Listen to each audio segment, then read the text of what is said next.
You're listening to Technado. Welcome back to another thrilling episode of Technado, brought to you by ACI Learning, the folks behind IT Pro. Remember, you can use that code Technado30 for a discount on your IT Pro membership. Okay, it took me a second. I was like, what is the connection? Yeah. Okay, I understand now. Yeah. Daniel was hitting the thriller. For those of you listening in audio mode, I would recommend tuning in so you can see that. It's going to be a great day. Great episode. We got new games coming out this week that I'm excited to talk about, or new game, singular. So we'll get to that a little bit later on, but some stuff about Kaspersky, the AT&T breach. I mean, we have a lot to get through, don't we? We do. There's a bit of news there for you good folks. Like a bit of honey. Some of it is a little kind of important. A little bit. So yeah, a little bit. Could be running some of these systems that are going to need you to do some stuff. So. News affecting millions, perhaps. What do they say? News you can use. Yeah, sure. I don't think I've heard that one before, but yes, really? I'm sure. Yeah. Well, yeah. I mean, I'm a little behind. You are 12 in most things. I just watched Batman Begins for the first time like 2 weeks ago. Really? Yeah. How was it? How'd you find it? I really liked it. It was a good movie. Like, honestly, I've not seen most of the Batman films. Like, in the history of Batman being a character, I know there's lots of iterations of it, but of the ones I had seen, The Dark Knight was my favorite. But I had never seen That's also a good film. Batman Begins. It was just a little before my time. And finally, admittedly, full disclosure, I heard Cillian Murphy was in it, and I was like, gotta see this. You're a big Cillian Murphy fan, huh? I do enjoy his work, yeah. Okay. Ever since I really liked him in Red Eye. I thought he was really good in Red Eye. Weird to see him play a character that was like psychotic. That was pretty fun. So now I want to see. I didn't realize he was in Interstellar. I've seen it, or not Interstellar. Inception. I think he was in, or something. It's been a long time since Interstellar or Inception. One of the two that I've seen and didn't even register that he was in. Anyway, I enjoyed Batman Begins. It might be my new favorite Batman film now. It may have dethroned. It's funny that you watched that because I literally yesterday, day before, watched Tim Burton Batman. Huh. Just randomly. Tim Burton Batman. Yeah, the Tim Burton Batman. Yeah. How was that? That's great. Okay. I saw it in the theater when I was a kid. So okay. It's like one of my favorite comic book movies. It helped define a genre. Okay. See, I was a Marvel girly when I was like a kid. Yeah. And so I fell behind on a lot of the DC stuff, and I have some catching up to do. I'll get there eventually. But yeah. So I had a productive little pop culture side. Pop culture. Pop culture, yeah. Man. I have ruined you for life, haven't I? Yes, you have. Well, to start off with, we've kind of been doing this new segment of things that are just popping up on our radar the day that we film these that we don't have time to get super deep into, but we feel like it's important to cover. I think it's about time for some breaking news. Breaking news! I'm surprised you didn't do the hammer. I know that no one can hear that. Christian? Yeah. We're smiling because we hear Christian screaming over the microphone. Our director's really doing us a solid, letting us know what the sound's going to sound like. So Daniel found this one this morning. Critical Apache huge graph vulnerability is under attack. Patch ASAP. Seems like that would be the obvious solution, but looks like CVSS score 9.8. So I can see why they're saying patch ASAP, Daniel. Yeah, when they hit those 9s, that's when you really start paying attention. It's true. And when it's actively being exploited, that's also another eyebrow raiser, got to be honest with you. If you are running Apache huge graph version, anything before 1.3.0, you should probably hit the oh crap button at this point. And we will forgive that you are leaving the Technado as we speak, running over to your servers to do some updating, because yes, this is an actual problem.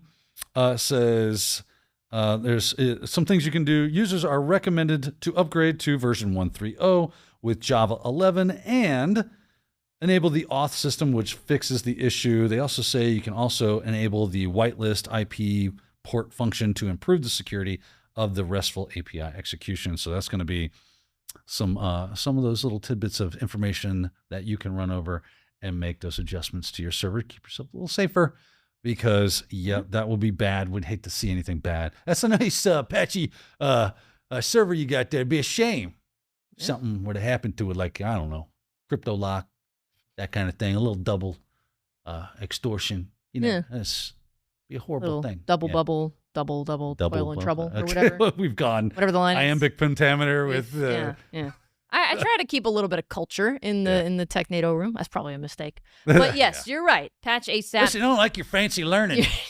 Big words are not allowed here. We did say before the episode we were going to try to make I just don't appreciate the way I ice my suspenders. I thought you were just going to say your mom, and that was going to be your response. I was like, what the hell? Yeah. Okay. You're your mom. Use those big words. Your mom. That's your answer. See, I got them intellectual comebacks. Well, if you're hearing it here first, like Daniel said, you might want to run over and patch this. And that's not the only vulnerability on our radars this morning. Chrome 126 updates, patch 126 updates. 126 Jeez, updates. Okay, 126 updates, patch high security vulnerabilities. Now, I know, obviously, 126, big number. Of that 126, how many of them are actually severe? I want to say it was 8 of them. They said that, there's a little problem, and you need to take a look at this. Google ended up paying out $32,000 in bug bounties for the different flaws. I do believe they have a breakdown of them. Let me find that. It was here. I swear. Oh, there it is. Use after free flaws. There were race conditions in the dev tools, out of bounds memory access. What else? We got a type confusion. That's fun. It resolves. Oh, so it said not 8 flaws. It says implementation flaw in V8. So, like but you're we right. said, we read this one like 17 minutes ago. You're right. It does say earlier in the article, including 8 high severity bugs. Oh, was it So 8 high severity? Okay. Yeah. I'm not getting You were confused. right. You were right. Okay. Mhm. Facts. But Still you're right. good here. We do read them pretty quickly. And then we it's do. like, go, go, go. Well, lots of stuff going on there. So just obviously the fact that this is potential for remote code execution and sandbox escape, nightmare scenario when it comes to browser. So, go ahead and if you see that, hey, you should patch your Chrome, time to update, go ahead and hit that button, make that happen. Yeah. I know you got 400 tabs open. Who doesn't, right? Who doesn't? But, it has the restore tab function, so just do that. That's true. I don't keep a lot of tabs open, but I do keep a lot of folders of several bookmarks. So it's my bookmarking is I've got expensive. like 10 folders that each have 10 bookmarks in there, or 10 tabs in them. Yeah. So really, I do kind of have a bunch of stuff going on at once. It's a layered approach. It's a layered approach. Yeah. But yes, absolutely. Good to cover those critical vulnerabilities first thing. And these things were, like we said, this is breaking. These articles are from today. As of today, this is the 17th. When we're filming this. So yeah, if there's anything else that you want to add, feel free to let us know in the comments if there's anything that we missed. But it is hard to catch everything. So we're not done talking about these critical vulnerabilities and flaws though, because there's another one from a little bit earlier in the week we wanted to bring up. Critical XM, is that how you would say that? XM, yeah. XM flaw allows attackers to deliver malicious executables to mailboxes. Oh, malicious executables, how fun! Those are always a good time had by all, right? How cute. So XM, they create, it's kind of so they use what's called an MTA mail transfer agent. This is the way we basically send mail to each other. And if they hit another MTA, then they can forward that on to the MTA that it's looking for. But if the user exists on the MTA that it lands in, then they can deliver the mail to the person. It's great. It's wonderful. We love it. Unfortunately, there is an issue tracked at CVE 2024-39929 with a CVS score of 9.1. Like I said, once it gets into that whole, we really start paying attention once we crack the 9s, right? It's impacting the header parsing in RFC 2231. So if you're a little more familiar with XM than I am, that makes sense to you. It results in file names being incorrectly parsed, which could allow remote attackers to bypass the file name extension blocking protection mechanisms, which would be bad. Right? We don't want that to happen. Successful exploitation of security defects could allow attackers to deliver, right, those bad executables into your mailboxes, which is what we look to avoid on a daily basis. That is true. Right? We are struggling. We're on the struggle bus together, trying to keep the bad stuff out of your inbox. And unfortunately, XM, these things happen. But the good news is, if I'm not mistaken, there's a proof of concept code. No, that's not the good news. Go. Put this to use. Just kidding. Yeah. Do they have a update to this? That is the question. It says proof of concept code has been released, but no exploitation attempts observed yet. But I'm not seeing anything about like, here's how you can fix it. Here's a workaround, anything like that. It says right here. This vulnerability was disclosed last month and was addressed in XM MTA version 4.98. Gotcha. And I believe if you go to XM's website, it is kind of a barking dog there saying, hey, XM 4.98 is this version you should be on. So it looks like they have adjusted, but most internet-facing servers remain unpatched. And that's according to Census, who kind of weighed in on this. If you're not familiar with Census, it's a wonderful little search engine that allows you to find internet-connected devices. So if you got that XM server out there, or you're using XM in any capacity, you might want to go ahead and grab that update and go for, I've heard good things about 4.98 XM. I hear it's really nice. Got those new features like less flaws. That might be where you want to go with this. That'd be a good idea. Thank you for bringing that to our attention. I think, as far as I know, oddly enough, that's it for flaws this week. Patch day, though, man. There's like a lot of patches going on. A lot of patches, especially considering just Google alone. There was 126. Yeah. So still a lot going on. But moving on, we've got another old favorite segment that we haven't really done in a while. We haven't seen this in a while. I believe this is Dejon News. Dejon News. I know it's your favorite musically, at least. I'm sorry, that's a catchy tune. It is. Hey, I make no apologies. Neither enjoying Queen Bees. Nor should you. Great. Beyonce, she's got it. This you might have heard a little bit, perhaps, this week about the AT&T breach. This is not the first time we've talked about an AT&T breach or security issue in the last however many weeks, but in this case, this one's been linked to an American hacker, and the telecom giant paid a $370,000 ransom, according to reports. Now, I don't think AT&T has come out and made a statement about this yet, but it was somebody was able to see like a blockchain transaction, I guess, where it changed hands between AT&T and this hacker, and it was that amount that this American hacker asked for. So if you haven't seen stuff about this breach yet, it was hundreds of millions or 100 million customers were impacted and their data was exposed. And it wasn't like calls and text messages like the content, but it was like any number that you interacted with. Right. There was like a log of all these numbers. Just still not good. No, still not good. Any access from a unauthorized organization or individual is always bad. Is and no bueno, right? This is what we're looking to avoid. But it's good to know that, phone numbers, they seem to be fairly findable, right? If I needed your number, I could probably find it on the open web. That is true. Yeah. Is that a big deal? Or is this the? Okay, AT&T, big company, data breach, and is it just the numbers that they got, or what else? Right. Did they get, this is what we know so far. Correct. That's been accessed, but then in 2 months it could. This is just what they're willing to admit. Yeah. By the way, you might want to check and make sure your identity didn't get stolen. You're gonna laugh. You're gonna laugh. Remember that time we told you about the data breach? Well, here's the thing. It's so crazy. Oh, they got your passwords. I think you're right though. Like, even though maybe something like a phone number, if you looked hard enough, you could find it. Right. It's more like, okay, now if somebody wanted to I don't know why I would be a target, but if somebody wanted to target me or people that I was close to, now they know. In conjunction with other stuff. That's when it gets really stupid. Yeah, exactly. Again, AT&T, they caught you napping.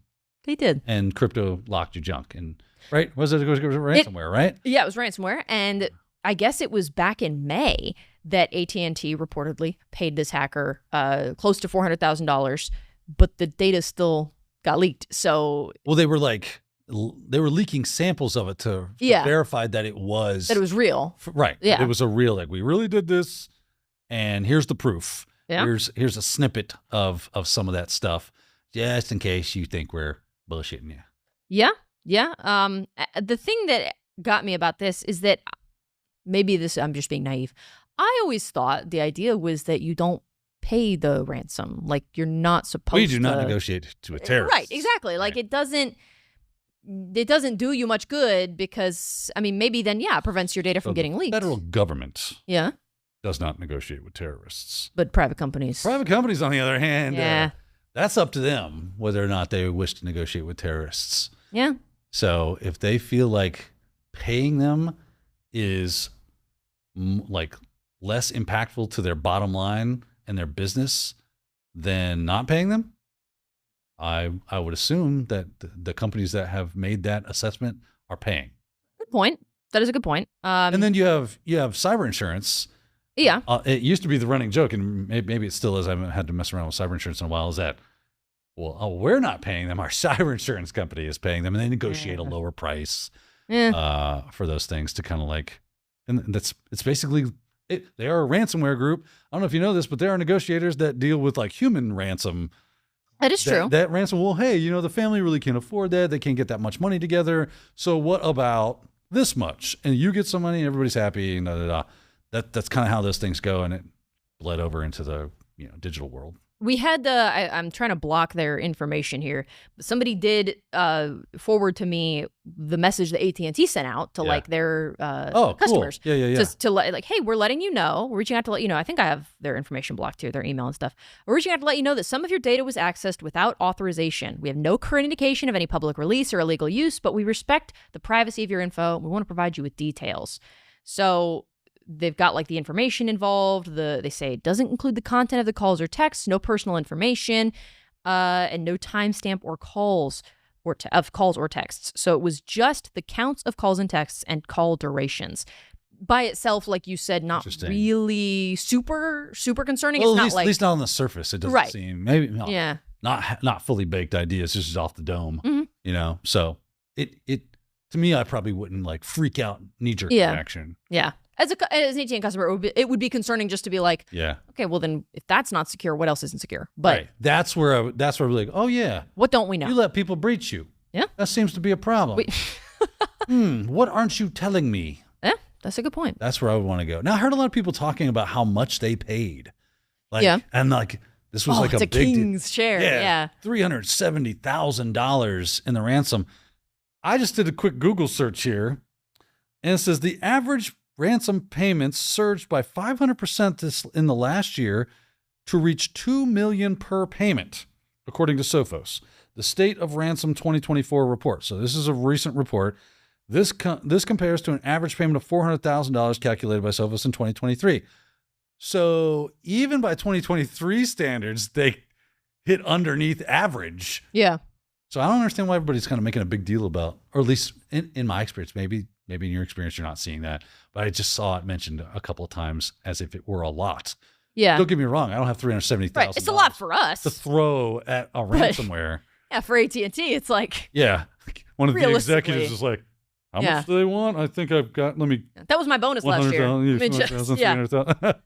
you break $100,000 bill? It's like Monopoly money for them. Yeah, exactly. Yeah, that's a good point. One guy's lighting his cigar.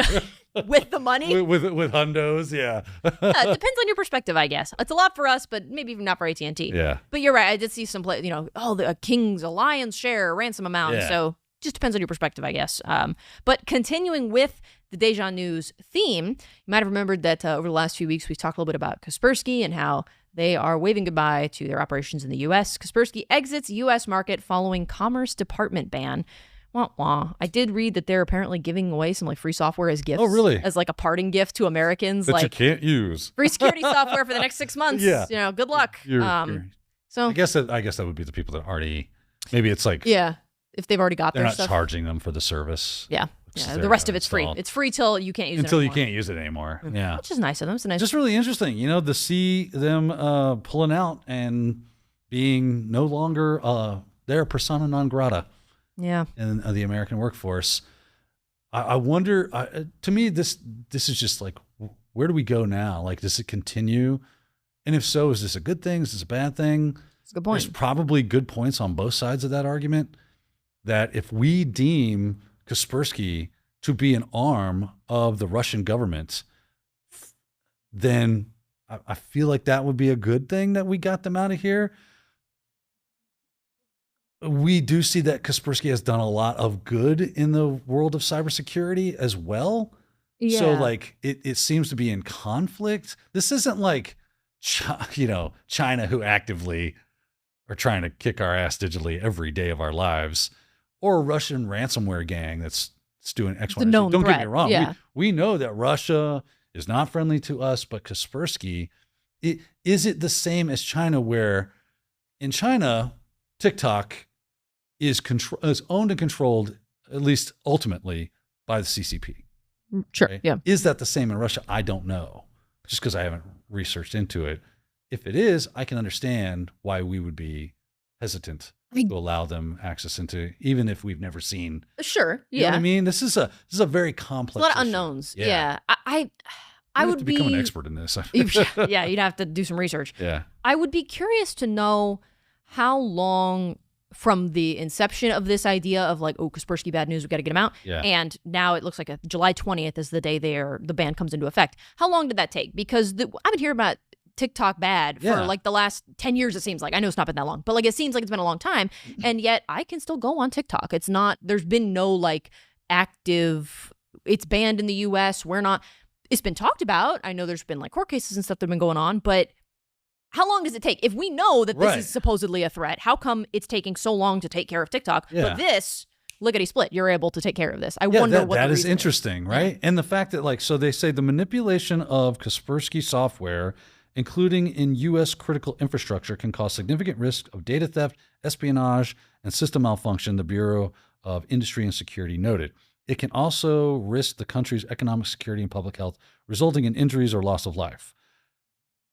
But is there, so is this, do I have to read this Commerce Department? Do they have a report available that shows the smoking gun of, or we just feel that they are connected to the FSB and we can prove that, but even though we can't prove that they've actually done anything. You see what I'm saying? Yeah. It's like, there seems to be a lot unknown that's going on here. I guess maybe if the risk that they think they'd be taking here by allowing Kaspersky to continue operations, if they're saying that the risk of doing that is, there might be issues of data theft and espionage and economic security for the whole country. Yeah. Whereas the TikTok stuff is like, well, you as an individual might have, you might be being spied on, I guess, or your data might be being farmed or whatever. And so it's not as big of a deal because you're just talking about the individual U.S. citizen and consumer, and we can deal with that later. But this is like, well, this is a threat to our nation. This is a full spread. Hit on these things. Like, could be. I could see that. Well, I'm surprised they didn't start off with just not in the U.S. government. You can't have this in the U.S. government. Okay, right. But to just come out and full scale wipe them off the map as far as like the U.S. market goes. Maybe their reasoning and logic is that like if the U.S. government is entangled at all with any big tech firms, and they're thinking that, I know we're inching into conspiracy territory. We're starting. I know. I mean, not that we don't know that they haven't. Obviously, the Twitter files that has kind of proven that there's at least some communications between the two. So if they think that there's a chance that big tech firms like that would then use technically their private companies, come in through the side door, right? Yeah. That would be. I don't know. I would love to see a report. That's all I'm saying. I would love to see a report on this. Speculating. And don't get me wrong. Don't hear me say, like, I'm a patriot to the United States, and Russia is an enemy, a foreign. We do not. We're foreign not adversary. Friendly. Right. That's right. And if they're doing anything hinky, for me, right? Just saying, I've seen Kaspersky just do a lot of really good things out in the security space. So I have this kind of weird little inner conflict. Yeah, this weird little inner conflict inside. But if they are adjoined to any way to the FSB and any kind of espionage or attacks against America, then good riddance. Right. Exactly. Right. In my estimate, that's just how I feel. Yeah, it will be interesting to see if anything more comes out about this, or maybe there are details that are in whatever the report was that was released. It says, it was an extremely thorough report, but I like you said, I wonder if there was like a smoking gun. Yeah. This is very obvious, or just I'm definitely got a bad feeling about this. I'm definitely going to look into any kind of evidence that they have. Okay, be curious to know what y'all think about that too. What your opinions are on that. And I second what you said. Hey, staunch patriot. If there truly was a threat, then good riddance. But it'd be interesting to know exactly what that threat was or what proved it, I guess. But continuing a little bit with that Dejon News theme, you might also recall that a few weeks ago we talked about there being an issue with Disney's data security. And it turns out that some hacktivists are claiming a leak of over 1 terabyte of Disney data. Now, I know that now a terabyte is like not a ton of data in the grand scheme, but for a group like Disney, depending on what that data is. So if it's just Slack communications, right, and that kind of stuff, that's a lot. Yeah. Right? Because it's just text. Mm-hmm. Right? It's not a lot. A terabyte is not a lot when you're talking about video files and images and audio and all this other stuff. When it's just text, that's a butt ton. I think, it's mostly text. Yeah. It says there's a complete 10,000 channel data dump of their internal Slack channels, encompassing files, messages, unreleased projects, raw images, and code. Well, there is some images, but it's mostly text. Mostly text. Yeah. So, a lot of information. That's a pretty good bit of information. Yeah. It says it was, I believe it was the name was weird. Null Bulge is the Null name Bulge. of the attacker. They are hacktivists, if I'm not mistaken. Yes, they claim to be a hacktivist group protecting artists' rights and ensuring fair compensation for their work. They're saying that AI-generated artwork harms the creative industry and should be discouraged, and that is what motivated them to carry out this attack. AI-generated art. So I think that obviously, we got a story in the idea that they were compromised, right? That Disney saw a breach. Yes. I think the real conversation here, though, is hacktivism. Yes. Right? What do y'all think about hacktivism? Do you think that breaking the law and doing these types of activities, did the ends justify the means? Or, right? And here's where it gets fun, is because that can be really subjective. Yeah. Right? Well, I don't agree with your ends or your whatever. I don't agree with you. So therefore, yeah, the ends justify the means. But if you were doing it against me, no, the ends do not justify the means. Right? I feel like that's how a lot of hacktivists kind of feel. Yeah. Could be wrong. I don't know a lot of hacktivists, honestly. But just from what I see, I feel like that is the mindset is that it's okay for us to do this to you, but if you did it to us, that would be bad. Yeah, right? I think you're right. And I think, too, where the line is for certain people changes, because maybe some people are like, okay, you're going a little too far over AI-generated art, to hack into Disney and steal their stuff and whatever. But maybe there is a point where those same people would be like, okay, you've gone too far. Now it's okay to do this. I feel like, maybe it's not Disney, but hacktivism in general. If somebody's trying to hack in somewhere.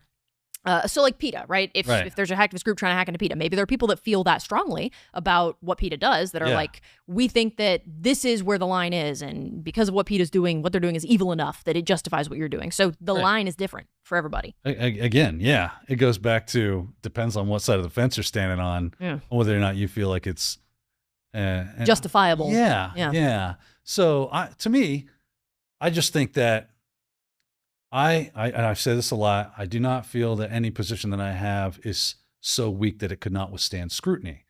And that the better thing to do would be open forum, open debate, bring attention to it by, hey, let's bring in some of these, let's organize, get the word out, and build our own campaigns to drum up interest and awareness of these things in a way that's cool. And I really, if you want to affect doing things like hacking into their websites and being douchebags by breaking the law and data dumping their stuff, that to me is just not the best way to go about this stuff. Yeah. Right? I'm not saying good has never come out of that kind of thing. Sure. But ultimately, if we can just start having these conversations and culturally kind of like bring awareness, because as someone who has a likeness, Sophia, you have a likeness. I do. Yeah. Fun fact. This ain't the first time that we've been down this road. And do you know who Crispin Glover is? That sounds really familiar. Crispin Glover is an actor. Okay. Who sued, I don't know if he sued Universal or if he sued Bob Gale and Bob Zemeckis directly, but they are the two people that are the creators of Back to the Future. He was George McFly in the first Back to the Future. Crispin Glover played George. Oh, okay. Okay. He sued them because he asked for more than what they were willing to give in his contract for Back to the Future 2. Okay. Therefore, he was not in Back to the Future 2. What they did was they hired an actor that kind of looked like Crispin Glover, and then they did makeup to even further make him look like Crispin Glover as an old man. Okay. Right? Because he was hanging upside down in this thing, because of his back being thrown out. Where Crispin Glover sued them is in Back to the Future 1, they took molds of his face to make his old makeup as he was an older man in the beginning of the film. Right? Okay. And they used those molds to create the face on the actor in Back to the Future 2. And he said, you do not own my likeness. Interesting. And I was like, this is an interesting case. This is the case. Like, that's the kind of stuff that if you get out there, like, that is interesting. Yeah. You probably want to know more about that and want to look in, did he win the case? And how did that come out? And what was his arguments? What was the rebuttal? That's interesting stuff. That's the kind of stuff that can really influence some positive change in the industry. If you start saying, hey, you know what? I don't think you did right by these artists and stuff by using AI. And I would much rather put money in someone's pocket that's an artist. Otherwise, we're going to lose true artistic renditions of things, right? True artistic vision. And the only time we'll ever see that and have availability to that will become the elite, because now art by a human becomes a high-level commodity. It becomes like a Veblen good, where only the richest people have it, because otherwise you just go get AI to generate it, and it becomes sand. Art becomes sand. That's an interesting point, because if these people that carried out this attack are saying they did it on behalf of the artists because it's unjust to artists to be using AI art and da-da-da-da, if that kind of scenario did happen, you'd think artists would be all for that, because now their art's worth more because the market's so saturated with computer-generated art that what I create... but the market shrinks, right? Because then only the best of the best. That's true. They can't commission to people on Twitter anymore. I can't just become like, oh, I'm going to create, hotel lobby art. Yeah. I'm just getting it done by AI. AI is doing that. That's Now, there's an argument on the other side of that as well, right? Hey, an artist could use AI to see their vision come out. Again, right, to kind of give them an idea. Argue one way or the other. Sure. It's just an interesting talk on whether or not the hacktivist should have taken this type of action. To go that far. Right. Yeah. And risk, it's Disney. If any company is going to come after you and there's going to be legal ramifications. You do not want to. This is not a mom and pop shop. It's Disney. We're talking the House of Mouse here. This is a high risk, low reward situation, honestly. They got pinky rings and gold chains. You're going to be Billy Bats on the floor of the bar. Yeah, you are. It's not going to look good for you. I do not envy you. You poor souls, you. I have some input from our director. I don't know if he wants to show it on the screen and put his name to this or not. Okay. Christian says, that is the dumbest thing I've ever heard. AI art is sick. Get good, dumb artist. Make sculptures or tapestries. Tell the people the AI art is great. Hoorah. So that's Christian would like you to know. That is what he thinks. I'm sure there are people that agree. I didn't understand a word of that. No? Christian likes AI art. He thinks it's cool. I think there's obviously a place for AI art. I think there's a place. I think we just haven't found the equilibrium with it yet. I think the AI is so hot and so new, and people are seeing, I say people, I mean organizations, companies that need art. Yeah. Seeing just the bottom line benefit of not having to pay someone. And just getting a Mid-Journey account. I think at the end of the day, the people will respond. And so if Disney did start using AI for all their stuff to generate a bunch of animation, I think you'd see enough people be like, well, this is crap. The culture will influence. That'll dictate. Right. What if we say we don't want AI art, or we want less AI, or we want AI art like this, or you've gone too much, I don't mind AI. You see what I mean? Hacktivism it's just not the way to go. That was the wrong move. Now you've painted yourself as the a-holes in the story. Stealing information. I mean, I guess you're okay with that. You had to know that going in. Yeah. No one's going to think you're Robin Hood. Yeah. Because it helps nobody, really. Right. You got a terabyte of data from Disney. Sure, it's a lot of stuff, but what are you doing with that data? Who's that going to really help? Did they say what they're doing with it? I don't think so. It was more just, I kind of wonder if this was just supposed to be like, oh, this is a warning. It says they claim they are disseminating the stolen data. For to what end? I'm not sure. I mean, are they just trying to hurt Disney on the bottom line? Because again, it just goes back to you're not the hero here, right? Yeah. That's not how you hurt Disney if you think what they're doing is wrong. Yeah.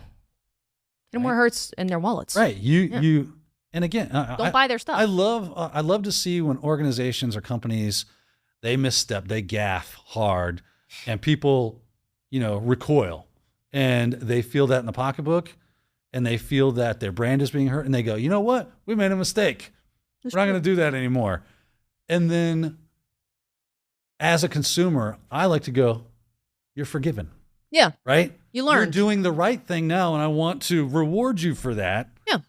So I will continue to now purchase or use your service or whatever the case is. Lesson learned. Right? If there's no path to forgiveness, if there's no reconciliation between the two entities, then they just feel like I'll just do whatever I want then.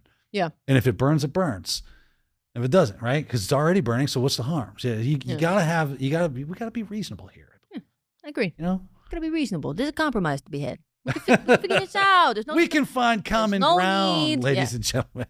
Yeah, absolutely. Well, that is always a very interesting topic to get into, especially, this is obviously the hacktivism, and then the fact that their cause was because hey, screw AIR, screw AI generation, whatever. Always a real interesting topic to get into. Curious to know what y'all's opinions are on that and what side of the fence you're on and what do you think is too far when it comes to this kind of stuff? Me personally, my throat's starting to hurt. I need to take a water break. So I'm going to deem we are taking a break because we still have some more stuff to get through. So I recommend that you take a water break as well. We'll be right back with more Technado. Anthony, what are we going to be talking about? We are talking about our newest and most excellent Cloud Plus course. This course really does an amazing job of taking the learner from the very fundamental aspects of cloud and then walking them through some of the more advanced topics. They're going to learn about how to secure the cloud, how to optimize the cloud, how to save costs with the cloud. So this is not a course with complete bias to AWS or Google Cloud Platform or Microsoft Azure. We breathed life into this material by doing demonstrations across all of the big 3 cloud vendors. We have a lot of fun in Cloud Plus, and we know that you will too, so come check it out.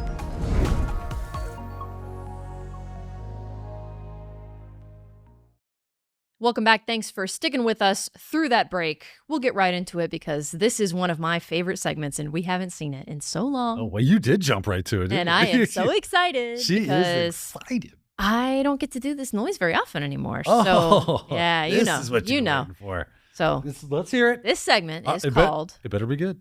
Is called... No! Do, re, mi, fa, sol, la, ti, do, so... Don't hear it. I've heard you do better. Okay. Heard you do better. Well, now I'm depressed. You should be. SZA broke into a U.S. federal agency and no one noticed for a full 5 months. I need the Charlie Brown sad music playing in the background.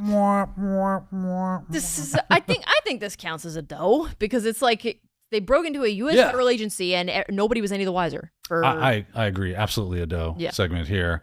This is crazy. Scary. It's funny that the CISA, they've had their own issues. True. We have reported on that. Oh, yes, they have. Right? Where they were like, hey, this Ivanti thing's a real problem. You should patch. I mean, we're not going to. Yeah. Right? Wasn't it Ivanti? I think it was Ivanti. Yeah. So, yeah, I guess they took that message to heart when they got smoked by whatever group that hit them. I forget who. We read so many articles, it just starts all bleeding together. Blends together. After a while. Yeah. But... So they were performing red team operations, right? They have a red team crew that was taking a look at what is the state of security in most of our federal agencies. Let's take a little peek behind the curtain here and see how well they do. And it did not go well, apparently, because, right? How long were they in there? Months? 5 months. 5 months. And one of the vulnerabilities they were able to exploit was a 9.8. Yeah, from an Oracle vulnerability, right? It was wasn't it? Wasn't it Oracle? Yeah, Oracle Solaris. Yeah. The target agency's Oracle Solaris enclave, leading to what it said was a full compromise. Full compromise. So what they found was the fact that not only were they able to find exploits, but so the federal government mandates, so they have this thing called the KEV, the Known Exploitable Vulnerabilities Database, and that anytime they find something that's like that, they add it to the KEV. They go, oh, man, we got software. It's actually exploitable because we did it. Add that to the KEV. And once it's in the KEV, then the federal organizations, by dictate, must come to compliance within a certain period of time. And they were finding that was not happening due to X, Y, and Z factors. And it was this is why we do red teaming. Right? I thought that's why I picked this article, because it was a prime example of why red teaming is important. And it's not just fun and games, right? To go, oh man, look how elite I am and all the cool hacks I can do. And I'm so good at this. You can't detect me. They're the John Cena of, they're like, you can't see me. My time is now. That's right. Maybe you can shed some light on this, because one of the things that this article says is that about 2 weeks after the SZA's team obtained access, exploit code was released publicly into a popular open source exploitation framework.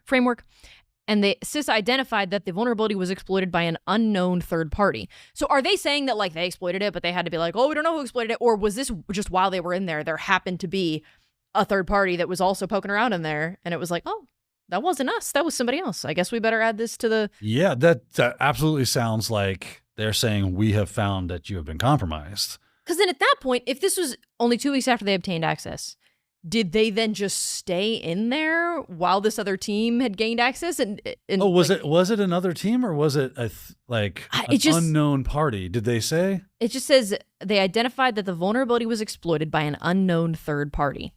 So I don't know if that was them saying like, That's a lot of text. Can you highlight that for us? Yes, I can. I didn't realize he put it up there. Yeah. Yes, an unknown third party here. There we go. So I don't know if that was them saying like, oh, shoot. So if it's, I mean. Like, was it actually? Or was that them saying? You're saying it's possibly another red team? Or like was SZA saying like were they the ones that exploited this? No. And they're saying unknown third party means we don't know who did. Okay, so this wasn't like a cheeky little, we don't know. It wasn't us. When they say an unknown third party, that means that wasn't us. Okay. So, yeah. It's not the government. We don't know who this was. If they know it wasn't them, then who was it? I guess. Right? Logic dictates that if it wasn't us, it was an enemy. It was a bad guy. Right. I'd love to see like a timeline of all this going down because it was about 2 weeks after the red team obtained access that they realized that this was going on. So did they then still stay in there and keep poking around? Because to bring it to their attention would be to admit that they were poking around in there too. And if they probably that will be one of those things. So when you do a red team engagement, you'll have kind of like these things that, what do they call them? I forget. It's like escaping my brain right now. Basically, there will be things that make you pull the alarm and go, hey, I must inform you. I must by a mandate. Say, I have discovered something. I have to go to my point of contact, let them know that this has been discovered, and we kind of halt thing. The fun thing about the federal government is there's many a system for them to red team against. And yes, ultimately the red team's goal is to gain access and then persist. They are to basically act as APT. Okay. They want to go undetected and persist for as long as humanly possible, because the purpose of red teaming is to a couple-fold, right? Find vulnerabilities that are exploitable, and then check the defenses of the blue team. Okay. Right? Are the defenses that we put in place working? And so, to what extent? Yeah. Right? So that's the purpose of doing red team operations, is to see if all the money and time and effort that we're putting into our defenses are completely inept and ineffective. So reassuring. We need to take a harder look at what's going on here. Okay, red team, how was it that you were able to do all this? So once the red team engagement ends, they have an after action report where they sit around and go, well, we found this cool old 9.8 for Oracle, and we gained full compromise to that system. From there, we pivoted, and we were able to walk through because you didn't have any defenses that were detecting of this, that, and the other, and so on and so forth. And then the blue team learns, they build new fences, and then we red team again. And we see how effective are the new fences. Yeah. What controls do we put in place to this fix is an these issues? iterative cycle that you go through. They were able to get access to tier 0 assets, which is a term I've never heard before, but apparently it means the most highly privileged systems. Correct. That is so fun. Yeah. And thrilling. That's crazy. And fun fact, ladies and gentlemen, whether or not we advertise this, we are in the middle of a cyber war. Yeah. With many different nation states. So this doesn't bode. Many different highly skilled nation states. Yeah. So if we can do this, I feel like it's not going to be difficult for. I mean, this is no insult to the abilities of American cyber teams and all that stuff. Listen, they are working hard. I guarantee it. Got some of the best and brightest, but so does Russia and so does China. Right. So it's like if we can do this, then it can't be that difficult. Yeah. Well, I'm glad to know they're doing red team operations, because that means that hopefully this time next year, we got bigger, better, badder fences that stop these things from occurring. That is true. Yeah. Hopefully. One can always dream.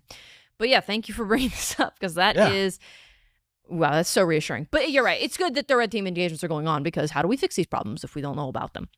I think that was the only other segment that I had for the day, but we do have some other articles that we want to jump through really quick. I talked to Daniel a little bit about this one this morning, and he had some opinions, and so I'm excited. So, some small opinions, some brief opinions. Signal, this is the title of the article, not my personal opinion. Signal downplays encryption key flaw, fixes it after X drama. X being the social media website. Apparently, this has been ongoing. This issue has been ongoing since 2018. There's some issue with Signal storing an encryption key that it used for data on like a desktop app. If you use Signal on your desktop, storing that encryption key in plain text.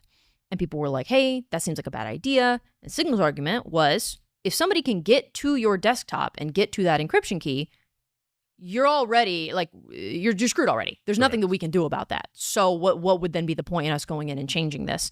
And that was 6 years ago that this first came up. Mm-hmm. And now we reported on this on Technado. I'm sure you did, but I was not. This was well before your time. Yes. I was barely an adult, so I'm sure I was not paying attention at that time. I was just trying to not drop out of college. So this is something that resurfaced now on X because Elon Musk tweeted and said, there's no vulnerabilities with Signal. This is curious that they haven't fixed, these vulnerabilities. Signal did not take kindly to that and said, well, hang on. That's a heavy accusation you're leveraging against us. We've got known vulnerabilities and da-da-da. So this is the vulnerability, I guess, that was in question. Yeah. And you were saying this morning that this is a little more nuanced than everyone's making it off to be. And I think that's why Signal has a leg to stand on when they say it's not a vulnerability. Okay. Right. You have to have access to my device, excuse me, to be able to actually exploit this. So if we're down that road already, I got bigger fish to fry. Yeah. And I got bigger problems than the fact that you have my Signal. Right. Yes and no. Obviously, you do have a big problem if someone has gained unauthorized access to your device. That is something you wish to avoid. It's just common good security practice to say, if you can encrypt it, encrypt it. Right, sure. Right? Why not? Mm-hmm. Why not encrypt it? Right? So there's the Elon Musk side of things that goes, what are you doing? Yeah. Why aren't you, like, we've been talking about this for 6 years now, apparently. Why haven't you just encrypt the thing? Yeah. Right? Now, we've seen how well that worked out for companies like LastPass, right? Where they're like, it's highly unlikely, blah, blah, blah, blah. It is highly unlikely. But in the eventuality that it does happen, you should just add that layer of defense to your clients. Why would you not? Don't bitch and moan about it. Just do it. Yeah. Right? Especially because it doesn't seem like there's a downside to doing There's not. It's There's not like, only upsides for them. To implement that would mean that this is going to run slower and you're not going to be able to do X, Y, and Z. Like, it doesn't seem like there would be a negative to it. So why not just do it? Correct. Why not? Just in case. Listen, ounce of prevention's worth a pound of cure, right? Mm-hmm. That's what they say, and it's true because it's true. You just encrypt the thing. Listen, what was it? The Microsoft recall, right? Yes. We've been talking about recall. Guess what? That sucker got basically 86'd. Mm-hmm. It's done because what was it doing? Nothing good. Mm-hmm.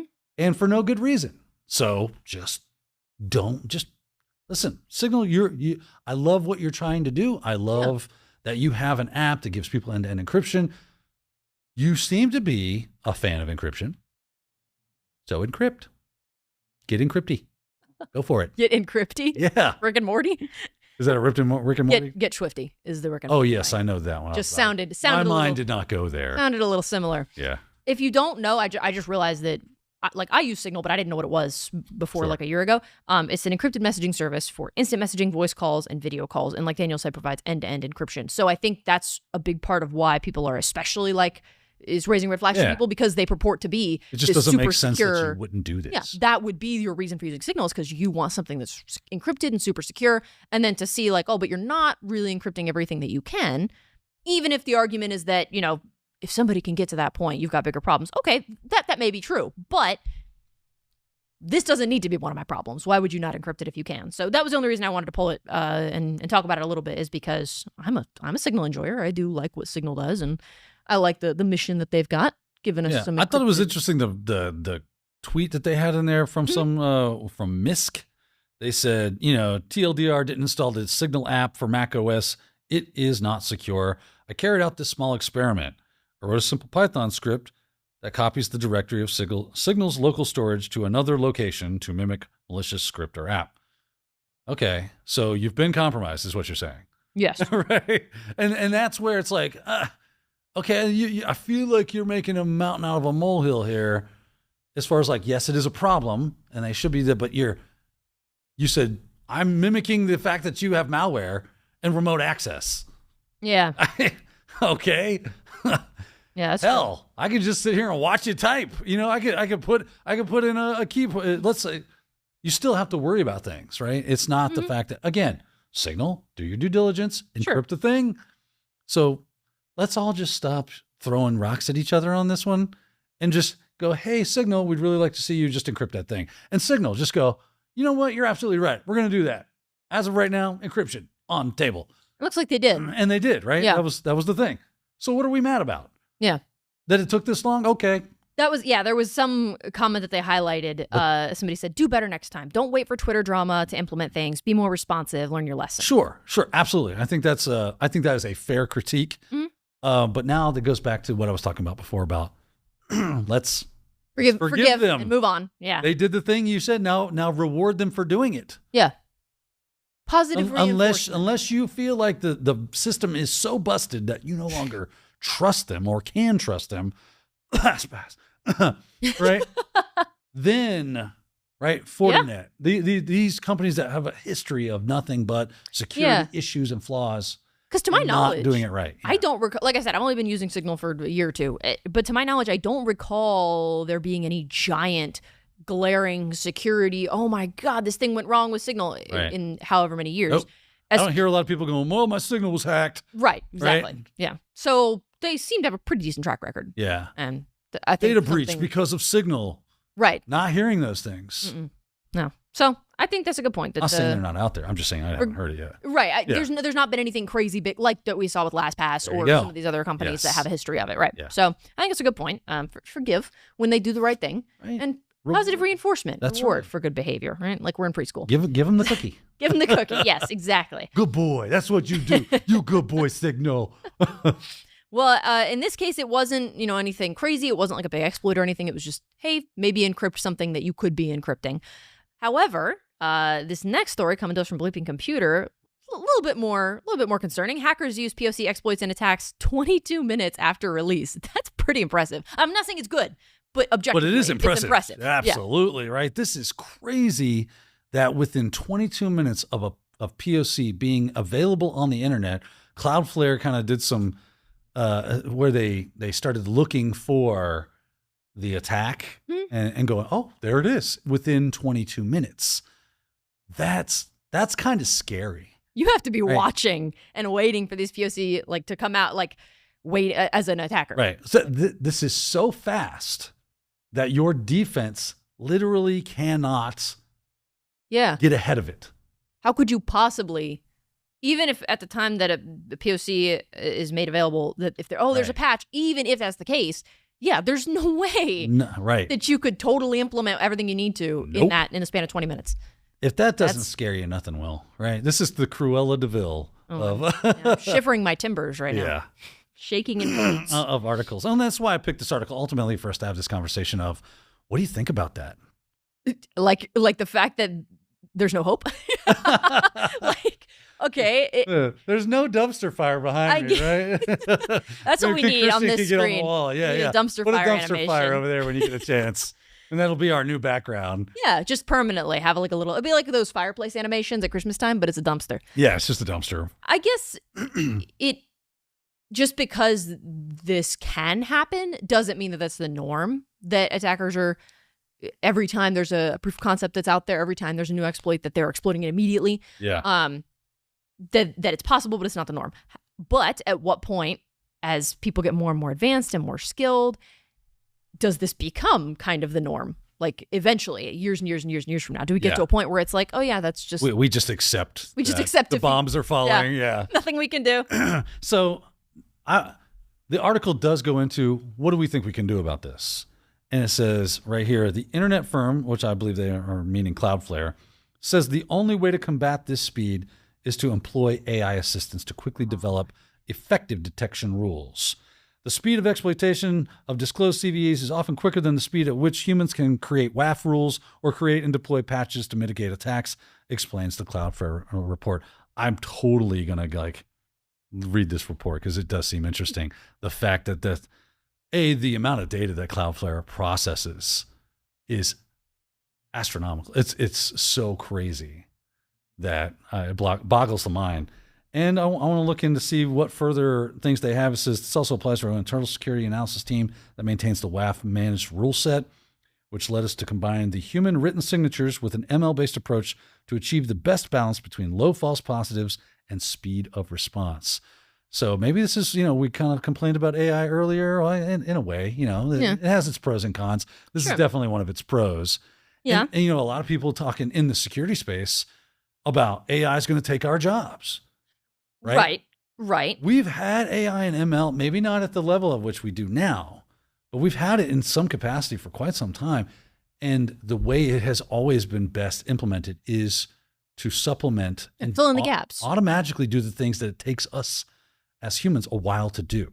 Right. I love seeing that. Yeah, I think in this case, if this were to be something that becomes the norm, that you employ AI assistants to quickly develip effective detection rules. Is that our dumpster? Is that the dumpster fire? It's a little overblown. We can't see it very well. So if you can, it's gotta. Yeah, that looks like it's from an old PlayStation game or something. Poor animation. But thank you, Christian. We do appreciate the effort. I think that in this case, it's probably not going to be perfect, right? Because AI doesn't always get it right. Yeah. But I think as almost like a triage measure to immediately, as soon as there's a new exploit available or a proof of concept is released or whatever the case may be, you've got some kind of system in place that can just let's just put up a wall real quick, and then a human can then address it. And we can fine tune it and fine tune it. Fix it, right? The AI will start fine tuning itself. That's true. Right? You can make it do that, but obviously the human ability. Someone was talking about AI the other day and how if you take AI, right, and you say, here is me, recognize me, it'll go, okay, cool, I know who you are. And you show a picture of me and it goes, that's Daniel. Mm-hmm. Right, cool. And if I put a hat on, it goes, who the hell is that? Right? It's crying. What are you talking about? But my 3-year-old son could see me across a field with a hat on and a jacket and go, Dad. Yeah. Right? That's human intelligence versus where AI is at now. Eventually, it's going to get to that singularity where it has, on par. But right now, it just does some of these things really well. Yeah. And we still need us because we see things in a way that it doesn't, and it sees things in a way that we don't. Right. So it's a good combination of the two right now. In other news, just in the same article, it says 6.8 of all internet traffic is DDoS. All right. Hey, let's go for 7, guys. We'll get there. Everybody fire up the low orbit get your ion botnets cannon. Ready. Yeah, and let's start hammering down. Don't do that. They just threw that in at the end. By the way, in addition to I'm this guessing report, it's just malicious traffic on the Okay, this is just another part of the report that they I see. Huh. Yeah, because it's the whole thing is about this hey, look how and then, quickly. by the way, yeah, just so you know, here's your little black pill for the day. Shaking in your boots enough. 7%, that's crazy. Yeah. That's a lot. Sleeping computer is fear-mongering at this point. Yeah, exactly. Because 6.8% of, that doesn't sound like a lot, but considering the amount of internet traffic that there is, 6.8% of that is a lot. This looks so cool. This looks like I'm walking away from an explosion right now. You're but the good guy in a is movie, just garbage. right? Yeah. It's like Henry Hill walking away from the cars. I blew up some cars. I didn't blow up some cars. Cue the Rolling Stones, right? Yeah. Yes. Yeah, I need some music in the background. I need Layla or something playing in the background. Layla, there you go. There you go. Well, thank you for bringing that to our attention. That was a fun conversation. Yeah. But yeah, I think in this case, AI has the potential to do some good. So maybe we'll start to see that implemented a little more regularly. Agreed. And some less happy news, I guess, in the world of gaming. This is not as serious or, oh my God, it's a threat and da-da-da-da. This is just kind of an inconvenience. But you may have heard that College Football 25, which has been pretty largely anticipated this year, is coming out the most this generic week. Game name I've ever heard in my life. College Football 25. It used to be you remember the NCAA games? Yeah. And it had Tebow on the front and all that. I'm saying Tebow because I'm a Gator. These were the EA? Yes. So it is still EA, but they had to change the name. Copyrights or something? I think so. Off the top of my head, I don't remember the exact reason, but I like how they called it NCAA and all that stuff for years. Well, and the last iteration of that to come out was in like 2011 or 2013. So they stopped. And I think maybe... so that was like over 10 years It was a while ago. Yeah. So, and I think maybe part of it was the fact that it was college football. And pro football is different, the Madden games, because those guys are making money anyway. But at the time, college football players couldn't really make money off of their likeness. That's true. Now they can with the name, image, and likeness stuff that's going on. So college football 25, really highly anticipated this year for fans of those kind of games. Did the college games originally, back in the, late 2010s or whatever, did they use the likeness of the players? Or did they just make generic players? I don't remember. Yeah, I don't. know. I was pretty. My older brother really enjoyed them. I'd be curious to know what he thinks. Ball, but or watch it. Get the goal basket. I know. Yeah, I know. Get the goal Daniel's pretty largely not. Listen, I played football as a kid. My dad ruined that experience for me, and then I flipped the double birds to sports. That's fair. That's a fair assessment. Yeah. I can appreciate that. I'm a football enjoyer, at least on the college level. I like my Gators, even though. We're struggling a little bit right now. But anyway. Good. So, hopefully they close the sports program and it just becomes an academic university. This is the one time, like, playing as the Gators in this game, this is the one time that they'll win. It's great. I get to, like, heal myself a little bit. But the news here is that they are experiencing quite a few issues with their servers and being overloaded, and the game's not even out yet. So it's... They DDoSed themselves. They did. They I guess, weren't That's prepared. That's where the 6.8 traffic came from. They were trying to hit that solid 7. Come on, guys. We're so close. The game's not going to be officially released until it'll be the day after this episode comes out. July 19th is the official release date for College Football 25, but it came out in early access. And this wasn't even, to my understanding, early access in that, hey, it's kind of in beta, right? There's still going to be errors and bugs and things. This was like, no, this is the full game ready to go. But if you pay, you get to access it before everybody else. I guess a lot of people did that. Weird, right? I guess a lot of people did that. And there was an article that talked about, 700,000 players in the first day of early access period. That scares me, because if more people start paying for early access, guessing the early access to the game was more than if you just wait for the game to come out. I think so. Right? So what does that do? If people are willing to pay the more money, that means we don't do early access. The game just now costs that much. Yeah. Because people are just willing to pay it. Yeah, that's a good point. I hope that doesn't become the norm. I don't have that kind of money. So. You have to say no to these things. Yeah, you have to abstain. That's right. You go, no, I'm fine. It'll come out when it comes out. But I've waited this long. At least 700,000 people agreed to do this and gain the early access. And this was just the people FOMO is powerful, isn't it? It is. And these were just the people that were online, that were accessing it and were connected on. Wow. There are still offline players, but there's no way for them to document that. Yeah. So, 713,974 players online at one point as of the evening that the day this was released. And I was talking to my brother, and he was playing this yesterday, and he said the day before, he said at some point, it just like everything stopped working. He couldn't get to anything. None of the game modes were working. Yeah. And the game's not even out yet. And so I just thought that was funny. I'm like, you had all this hype. Everybody was super excited. And then there were still errors. One job. There were people that were saying that when they tried to play what's called Dynasty mode, they were met with an error, and it gives you two options, but they both just said lorem ipsum and had like a little icon that was. Yeah. So even then, there were still issues that people were running into, even though it was supposed to be the fully completed game. So not having a great time over there at EA right now, I don't think. And they're still running into issues as of right now with those servers not being fully up to par. I think that if this has been their first iteration into pre-release access, and it went this well, sure it'll happen again.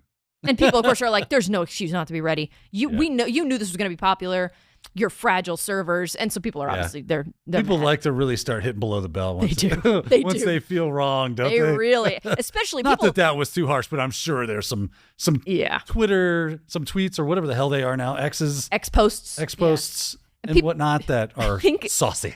People are already they have a little bit of a bad taste in their mouth about EA, because EA, I think, was one of these game groups that microtransactions were a big thing, and people were pissed at EA for that, like a while ago, before any of this. Oh, gotcha. So already, I think people are not inclined to be super forgiving of EA. They're already primed to be like, start barking at them. Yeah. So anyway, if you are a fan of EA college clubs games, baby seals, it doesn't do that. I'm kidding as a joke. It takes them to clubs, and they dance and they party and they have a good time. It's a rave. The end. Just baby seals everywhere. And it's the singer seal. Yeah. It's not even an animal. It's right. Just So if you're interested in playing this game, just know you may run into some issues like that. And I kind of want to try it. I probably won't buy it. I'll go to my brother's house and try it. But I'd be curious to at least play it. And apparently the people that have been able to get on and access it, it is GameFly still a thing? Man, I forgot about that. Yeah. I don't think it is, but we loved GameFly. I did it was too. so cool. If you know what GameFly is, it was kind of like Netflix, like the original Netflix, where you get like a DVD at a time. But for games, Guess what? Is it around? It is still around, ladies and No gentlemen. way. Yes, ma'am. That's crazy. You can get an account today. Not that this is sponsored by GameFly, but it just obviously off the top of my head. That would be a really random sponsorship, It would considering be. like we didn't even know that they were still active. Hey, I got DM'd by some marketer saying, remember the Fido ring? Oh yeah. Right? And there was like, we got like 8 customers because of you, apparently. Wow. I was like, what? Well, I mean, Because we mentioned it on Technado. You're welcome. Yeah. Didn't realize we had that kind of pull with 8 whole people. Got That's 8 crazy. 8 clients, 8 new clients. To those 8 of you, thank you. We hope you're enjoying your Yeah. Fido ring. Truly. So that was all I had about that, but I was just kind of excited that was coming out this week, so I wanted to touch on it. That was just my own personal That's passion cool. project there. No, we like gaming here. We do. Actually, fun fact, we're thinking about like doing a Technado where we game. I think that'd be fun. I think that would be fun. There is an instance coming up in the next few weeks where I'm going to be out for a couple days. Yeah. And so that Ooh, might be a good time. That might be the week. Who knows? I don't know. Keep an eye out. If you tune in one day and there's a game on the screen, Then you'll be you like, know. oh, this is that. That's the game edition. Yeah. Well, until then, I'm looking forward to that. I really do hope that happens, and I think we can make it. And just talk tech while we game. I Yeah, think just that'd be super fun. Just for the fun of it. Just for the fun of it. It'll be a more laid back episode. So that's Because we're not laid back. We're very staunch and Just stiff. talking all kinds of crap about companies. In other news, former President Gerald Ford. That was pretty much all I had for news this week. Like I said, there wasn't a ton that I saw that was breaking other than those patches that you brought up. So glad you brought those up. Of course. Hey, was there anything else that I missed? I don't think so. Man, I'm running out of voice. I got to be honest. Running out of voice. Yeah, it's getting close to our lunchtime. Our lunching hour as well. So Our lunching hour. our lunching hour. Maybe when you're watching this, it's not. It's but 3 a.m. It's lunching time. like we're goblins. I will be having that. Well, you did mention double, toil and trouble. Oh yeah, Blah, blah, blah. yeah, Right. That's a good point. That's a good point. Well, yeah. Then The we're gonna witching go. hour is what I think. The witching hour, yeah. We're going to go goblin mode and go get some lunch in just a second. So thank you so much for joining us for this episode of Technado. Subscribe so you never miss an episode in the future, and leave a like if you enjoyed this episode. But until then, we'll see you next week. Asta. Thanks for watching. If you enjoyed today's show, consider subscribing so you'll never miss a new episode.